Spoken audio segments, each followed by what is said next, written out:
All right, at 2 o'clock today, we got a new update from the National Hurricane Center on this tropical wave that we are watching. No big changes in the numbers, still at 60%, but I am noticing a few little changes here in our satellite scans. You take a look, a little more cloud coverage, also seeing some lightning here off to the northwest, which is indicating it's starting to evade some of that Saharan dust that's been really choking it out the last couple of days. That's going to be a trend here as we get into the end of our work week. Now, here's the problem. Let's take a look at all the different models. As they do progress us to the northwest, they move it over land, or at least close to land, over the Dominican Republic, as well as Haiti and eventually Cuba. As it's running over land, that limits how much it can develop because it needs to be over warm waters. Warm waters, that's fuel, it's gasoline for. Without that, it's not going to really take off.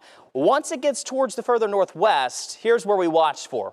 You can see we've got easterly tracks, central tracks, and westerly tracks. The two outside ones, those are our big models that you all know, European and the GFS model. These other ones may not have heard of them, but they are some of the other models that we watch. Let's talk about the difference in all of these. So an easterly track would be the best case scenario for us because it would be further away and we would be on the left-hand side, which is the weak side of anything if anything does develop. Now, more likely if it took an east side track, would more likely develop into something bigger. Now, if it goes in that central track, that would be closer to a direct impact for us. Here's the problem, though. You've got about 90-mile stretch of water for it to go over and really try to develop. That's a very limited amount of distance for it to go over and develop. So this is one of the tracks that we have to watch closely. And, of course, that westerly track with the GFS, as it goes over water, that would really determine how much it pulls together and how close it would be for us. So we do need to continue to stay eyeing this system as we get towards the weekend. That blob, the orange one that shows us that we are in an area for potential tropical development here in the next 7 days. It did shift slightly to the west here as we got our afternoon update, so we do need to be on guard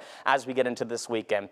Things to remember as we watch this system move closer to us and based on the tracks. Again, if it's an easterly track, low impacts for Southwest Florida. This would be the best case scenario. Now, as far as the biggest case scenario, it's going to be between central and a westerly track. Just really depends on how much it develops. Central track at minimum will bring us tropical showers, very heavy downpours as we get into likely Sunday into Monday. If it takes a westerly track, it depends on how far west it gets and how much it taps into that warm water and develops. So this is something we are going to be eyeing closely here as we get into the next couple days. Of course, you can always stay updated with us on NBC-2.com.